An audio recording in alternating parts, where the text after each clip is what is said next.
different color wavelengths. So we have purples, we have greens, we have blues, then we also have amber colors. So think of it as this sort of smearing of rainbow.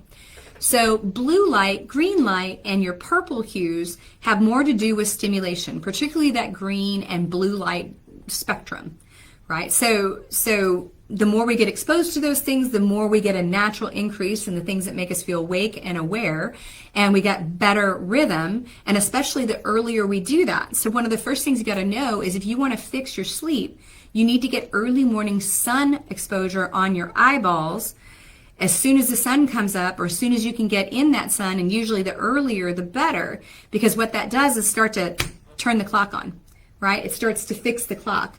So early morning sunlight exposure on your eyes is really important. That are UVB, UVA, that give you that blue-green spectrum, that help you wake up, right? And help promote your mood, and they help that process. I actually have an alarm clock that slowly lights up like the sun, and it has that full spectrum, and it helps me wake up without feeling like I'm going to have a heart attack because of a loud alarm going ah, ah.